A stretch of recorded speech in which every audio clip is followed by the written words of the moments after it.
Oke, hari ini kita bakal adu 3 raksasa investasi yang lagi heboh banget dibicarain. Saham, kripto, sama forex. Siapa juaranya? Bukan soal untung doang ya, tapi kita mau bongkar apa sih resiko sebenarnya di balik semua janji keuntungan itu? Nah, ini dia pertanyaannya. Saham, kripto, atau forex? Saya yakin banget, ini pertanyaan yang sering muncul di benak Anda kan? Mana nih yang paling pas buat saya? Dan yang paling penting, mana yang resikonya paling bisa kita handle? Soalnya begini, ketiganya itu sama-sama nawarin janji manis, pertumbuhan. Tapi di balik janji itu ada harga yang tersembunyi yang sering banget kita lupain. Apa itu? Ya, risiko. Dan ngertiin risiko ini itu kunci utamanya buat jadi investor yang pinter, bukan cuma ikut-ikutan. Oke, ronda pertama. Yuk kita kenalan dulu sama 3 kontender utama kita ini. Soalnya, masing-masing punya karakter dan gaya main yang, wah, beda banget. Kalau kita lihat ringkasannya, gini nih. Pertama ada saham, si juara klasik yang udah terbukti dari dulu. Terus ada forex, wah ini raksasa global. Bayangin aja, perdagangannya itu 7,5 triliun dolar per hari. Gila kan? Dan terakhir ada kripto, si wildcard yang super volatil dan susah ditebak. Kita mulai dari saham ya. Anggap aja ini pemain senior yang mainnya udah jelas aturannya. Waktu Anda beli saham, itu artinya Anda beli sepotong kecil dari sebuah perusahaan beneran. Jadi untung ruginya investasi Anda, itu ya nyambung banget sama sehat atau enggaknya bisnis perusahaan itu di dunia nyata. Lanjut ke forex, ini pasar paling gede sedunia, tempat kita jual beli mata uang. Skalanya yang raksasa dan likuiditasnya yang tinggi itu emang menarik banget. Tapi, awas, ada yang namanya leverage. Ini ibarat pedang bermata dua. Bisa bikin untung Anda berlipat ganda, tapi bisa juga bikin rugi Anda jadi berlipat ganda. Ngeri-ngeri sedap. Nah, ini dia si biang kerok sekaligus primadonanya, kripto. Aset digital yang pasarnya nggak pernah tidur, buka 24 jam 7 hari seminggu. Potensi untungnya bisa gila-gilaan, tapi ya gitu, risikonya juga sama gilanya. Ayunan harganya ekstrim, terus aturannya juga masih abu-abu. Benar-benar wild card. Oke, udah kenalan kan? Sekarang kita masuk ke bagian intinya. Gimana caranya kita menilai risiko mereka secara objektif?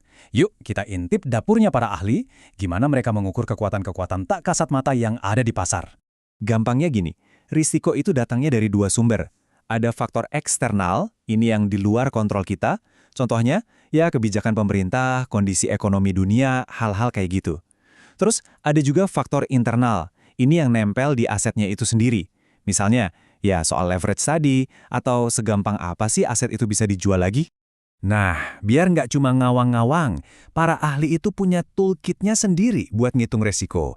Ada standard deviasi, ini buat ngukur mood swing alias volatilitas harga.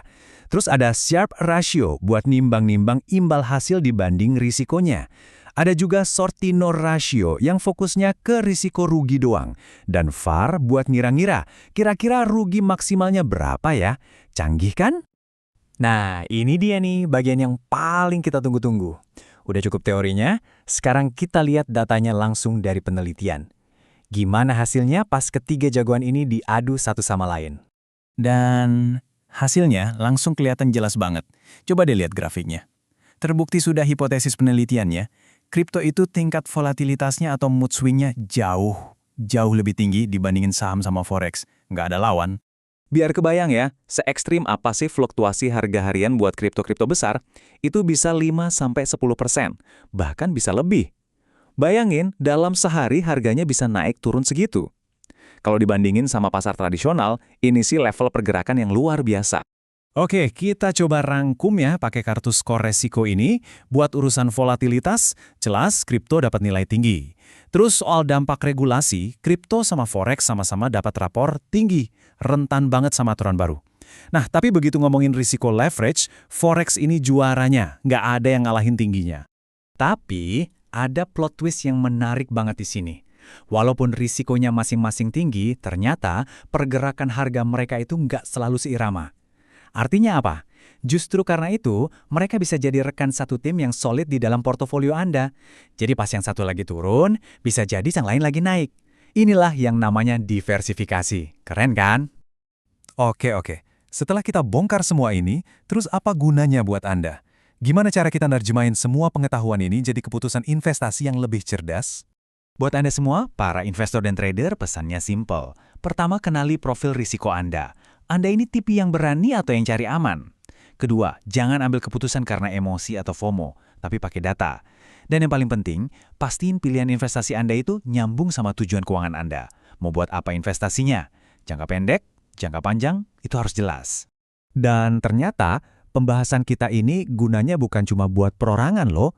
Ini juga jadi masukan penting buat para regulator kayak OJK atau Bapepti. Semakin mereka paham risikonya, semakin bagus aturan yang bisa mereka buat. Ujung-ujungnya buat apa? Ya buat ngelindungin investor, buat ngelindungin kita semua. Jadi, sekarang Anda udah lihat kan peta risikonya? Pertanyaannya saya balikin lagi ke Anda.